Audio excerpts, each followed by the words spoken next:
In this video, it's just gonna feel different because there's something that I have to tell you. About 7 months ago, I ended a 15-year relationship with my wife, or my ex now. To be honest, it messed me up a whole lot. Like, it completely flipped my life upside down. Like, I felt in that moment my life has just changed. Do you notice why my YouTube channel production slowed down lately? This is why. Because I used to upload consistently. Like, I used to, upload like once a week for you guys, twice sometimes. I used to test cameras, review lenses, make tutorials, go out shooting all the time and take you guys on for the ride. And then suddenly, like, I honestly didn't have the mental capacity to deal with that stuff anymore. I didn't want to create. I didn't want to film. I didn't even want to touch a camera. And, for the first time in a very long time, I just like mentally shut down. During this period in my life, it was like a really dark time in my life. The only thing that I could do consistently was go to the gym. And honestly, the gym has been therapy for me because it gave me structure. It gave me a routine. It was very therapeutic for me because it's a place where I could just go in and just clear my head for 2, 3 hours each time I step into the gym. I wasn't thinking about, life. I wasn't stressed about things. I wasn't ruminating on what has just happened with my relationship. And what's funny about that is, the only thing I was filming during that time was my lifts. It wasn't for content. It wasn't for YouTube. It was to literally check form. That's it. There was no photography, no creative work, nothing of that sort. Now, during this period, Insta360 sent me a few of the cameras to test. And ironically, this is probably the only kind of content my brain could handle at the time because I wasn't trying to create anything serious. I was just filming my workouts. And at first, I didn't even edit the photos. I literally just trimmed the beginning of the video and the end of the clip. That was the extent of it. I didn't add no music. I didn't add no transition. There's no creativity. There was no color grading, nothing. And honestly, that was kind of where my mental capacity was at during this time. I really had nothing left in the tank, but something slowly changed afterwards. And over time, as months passed, my mental capacity started coming back. Very, very slowly, though, I might add. But I did find myself becoming curious again. I started opening the Insta360 app more.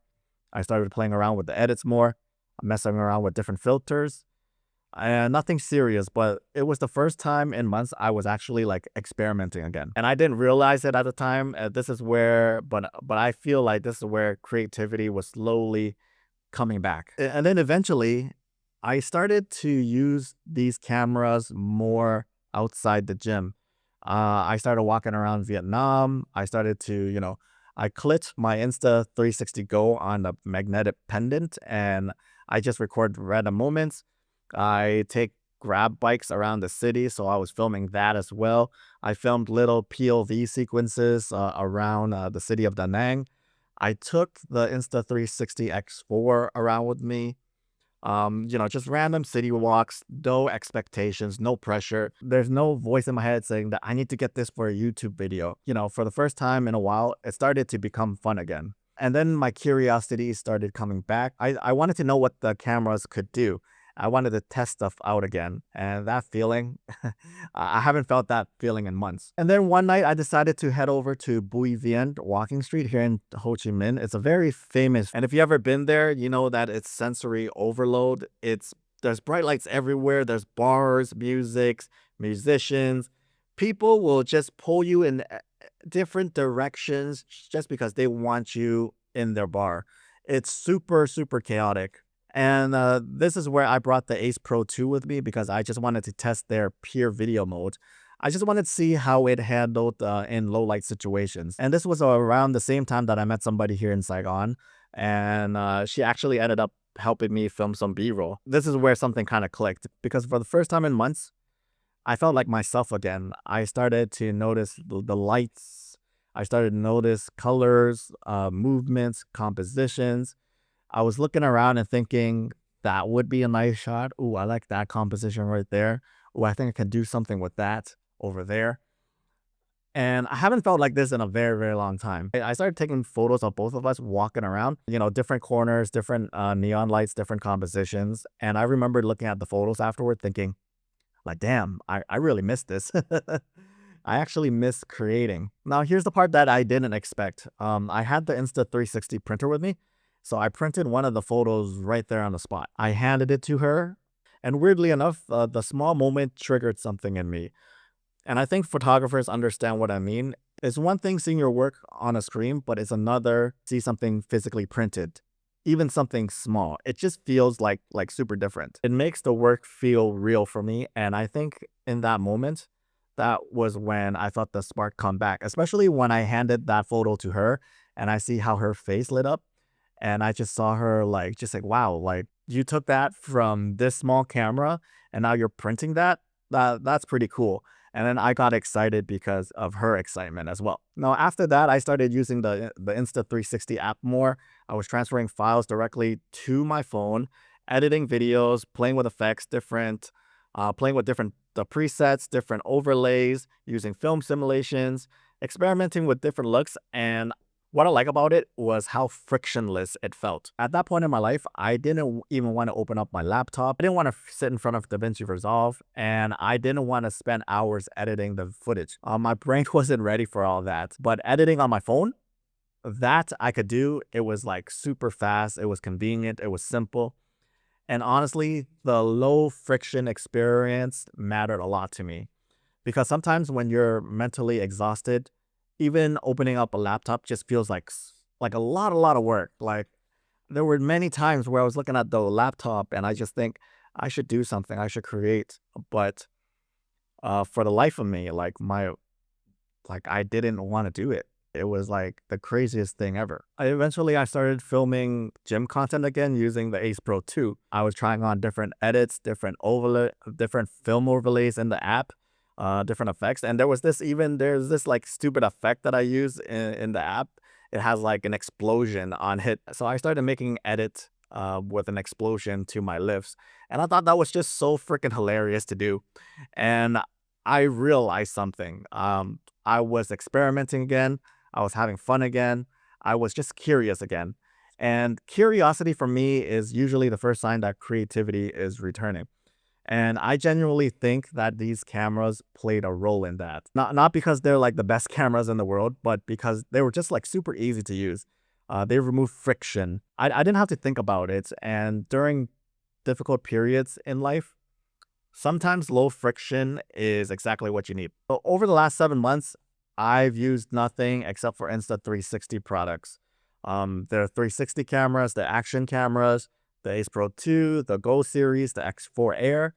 And I think what I appreciate about these cameras is how accessible they are. Because during one of the hardest periods of my life, I didn't want to carry around a mirrorless setup. I didn't want to think about settings. I didn't want to overanalyze. I just want something simple. I didn't want to have to bring lights everywhere. And, these cameras keep me creating at a very low level.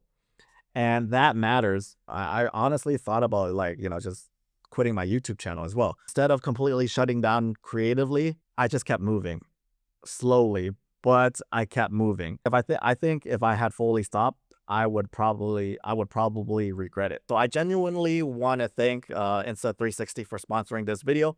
But more than that, I just want to thank the people I worked with there, because everybody that I dealt with at that company has been incredibly kind to me. They've been patient, they've been supportive, and honestly, they had no idea that I was going through one of the hardest periods in my life. They didn't know I had ended a 15-year relationship. They didn't know I was mentally struggling, but throughout all that, they kept supporting me. And I genuinely appreciate that. They sent me things to review and they didn't ask about deadlines or due dates. I just told them that, it's going to get done. I just said, bear with me while I'm just trying to figure out logistics of things. That's what I told them. I never use, this relationship as an excuse. And, you know, I just feel like Insta360, the people at Insta360 especially the people that I'm dealing with. They are really, really good people. And so so thank you for being so patient with me while I test these cameras out for you guys. So yeah, this wasn't really a camera review per se. I guess this was more of a story about creativity, burnout, healing, and slowly finding your way back. And sometimes, creativity, you can't force it. You can't force it. It just comes back through, curiosity. And that's what I had, you know, near the end of the 7 months. It was through play, through small moments. And for me, these cameras unexpectedly became part of that process. If you guys enjoyed this video, please consider subscribing to my YouTube channel. And if you are interested in any of these products mentioned in this video, links are down in the description below. And yeah, man, if you guys are ever struggling with like your mental health, just know that it does get better. The days do get better. You just gotta keep pushing through. And that's it for me, guys. Thanks so much for watching. I'll see you in the next video.